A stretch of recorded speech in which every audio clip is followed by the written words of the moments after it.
Right guys, for the second part of today's review, we're going to look at reading 2 and 3 syllable words and a little strategy that we can use to help us. Because obviously parents, when you can read a word fluently, we know it's 2 syllables and we can count the syllables, but what's really tricky when you're a young reader is knowing what strategies to use to help you read these slightly longer words. And one of the things that I find very helpful is to split the word into CVCs.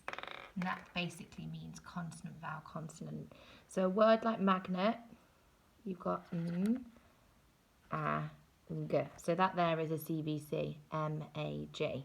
So if I split this word in half here, quite often there's a descender or an ascender letter. So either a G that goes down or a Y that goes down or a D that goes down. Not always, but that is sometimes a little indicator. You can break the word up there. And in the second half here, if you read mag, we've obviously got mag here and then we've got net here, net. That's a good strategy. So splitting the word in half once they've counted a CVC, so three sounds. Okay. So with this one, you've obviously got k, r, t. So there's your cart. Obviously, you've just got a VC here with a vowel, digraph, and a single letter.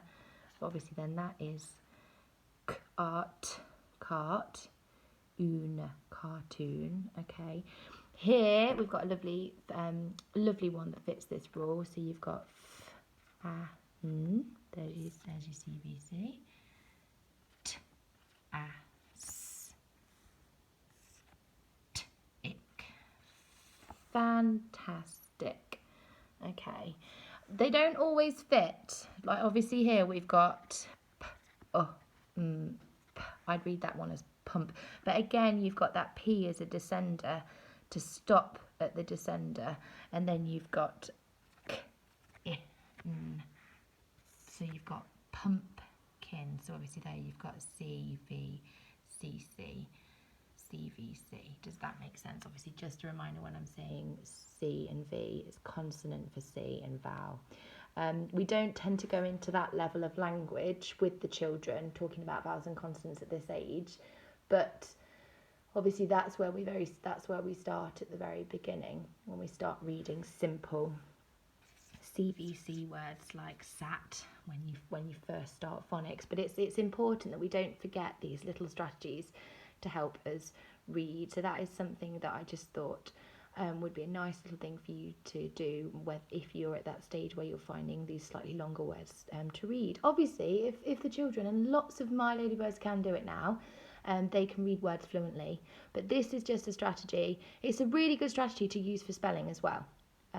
So your little task that I'd like you to do for your second part of your recap today, I've sent you these pictures. Now these are not polysyllabic words, which we've just been looking at. These are compound words, and I thought you could have a little bit of fun today with these to try and work out what each word is. Now I'm not going to give you any clues because, and please correct me if I'm wrong, but obviously you've got to look at each picture.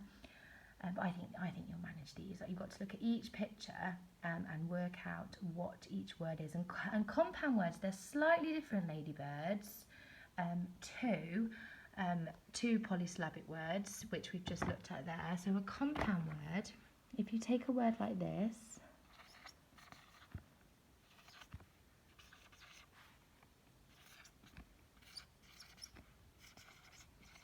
okay, and I'm just going to put the sound buttons on to help us. If you take this word here, look. If you take that word, you've got snowflake. Now, a compound word is a really clever word because basically, if you split it in half, this word here, snow is a real thing, and this word here, a flake is a real thing. Another good one is this word. This one. So we've got this word here. Can you guess what it's going to be?